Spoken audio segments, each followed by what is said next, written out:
સૌપ્રથમ તમારે ગૂગલમાં જઈને મારું ગુજરાત સર્ચ કરવાનું છે। ત્યારબાદ વેબસાઇટ ઓપન કરીને સુરત મ્યુનિસિપલ કોર્પોરેશનની ભરતી પર ક્લિક કરો। પછી અપ્લાય ઓનલાઈન બટન પર ક્લિક કરીને ફોર્મ ભરવાનું શરૂ કરો। માહિતી ધ્યાનથી વાંચ્યા બાદ અપ્લાય ઓનલાઈન બટન પર ક્લિક કરો અને ફોર્મ ભરવાનું શરૂ કરો। સૌપ્રથમ તમારે આ વેબસાઇટ પર રજિસ્ટ્રેશન કરવું પડશે। તે માટે રજિસ્ટ્રેશન બટન પર ક્લિક કરો। અહીં તમારે તમારો મોબાઈલ નંબર અને ઈમેલ આઈડી દાખલ કરવી રહેશે। પછી ઓટીપી દ્વારા તેને વેરીફાઈ કરો।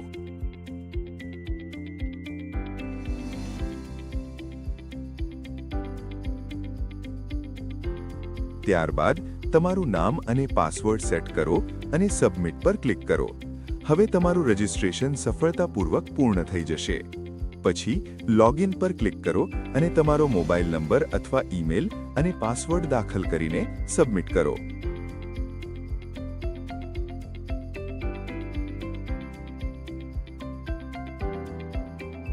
ત્યારબાદ તમારે તમારી પર્સનલ ડિટેલ્સ ભરવાની રહેશે, જેમાં નામ, એડ્રેસ, મોબાઈલ નંબર, આધાર કાર્ડ, પેન કાર્ડ અને અન્ય જરૂરી વિગતો દાખલ કરવી રહેશે।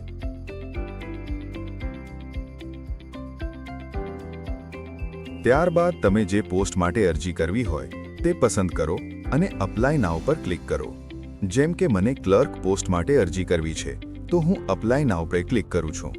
ત્યારબાદ શરૂઆતમાં તમારે પર્સનલ ડિટેલ્સ ભરવાની રહેશે, જેમાં નામ, એડ્રેસ, જન્મ તારીખ અને આધાર કાર્ડ નંબર દાખલ કરો। વોટર આઈડી અને પેન કાર્ડ નંબર પણ નાખી શકો છો, પણ તે ફરજિયાત નથી। પછી તમને કઈ કઈ ભાષા આવડે છે તે સિલેક્ટ કરો અને તમારી પ્રોફાઇલ અપડેટ કરો।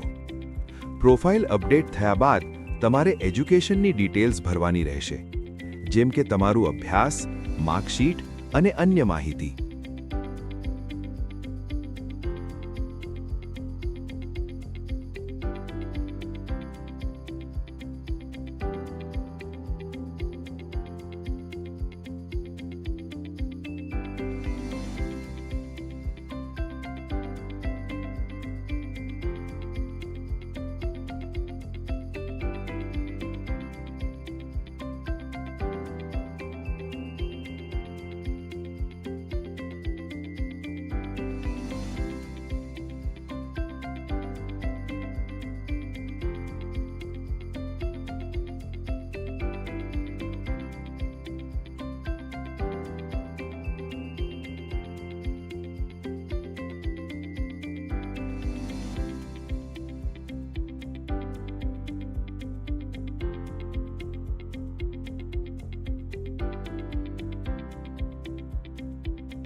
ત્યારબાદ જે ડોક્યુમેન્ટ તમારી પાસે હોય તેના પર ટિક કરો।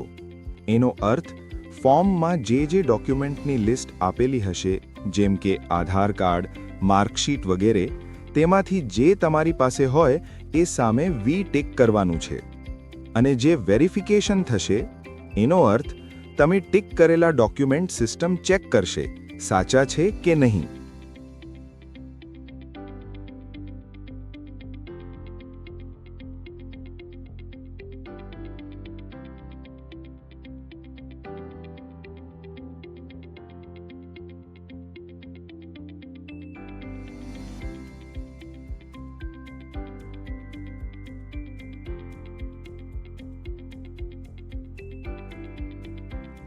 ત્યારબાદ તમારો ફોટો અને સિગ્નેચર અપલોડ કરો. એનો અર્થ બધી માહિતી સાચી રીતે ભર્યા પછી તમારો ફોટો એટલે કે ફોટો અને સહી એટલે કે સિગ્નેચર અપલોડ કરવી પડશે.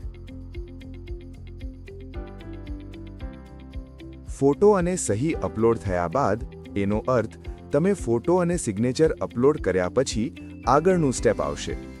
તમારા આખા ભરેલા ફોર્મની PDF ઓપન થશે. એનો અર્થ તમે જે ફોર્મ ભર્યું છે તેની એક PDF ફાઇલ દેખાશે જે તમારે ધ્યાનથી જોઈ લેવી. એનો અર્થ એ PDFમાં તમારું નામ, સરનામું, જન્મ તારીખ વગેરે બધી માહિતી સાચી છે કે નહીં તે ચેક કરવું.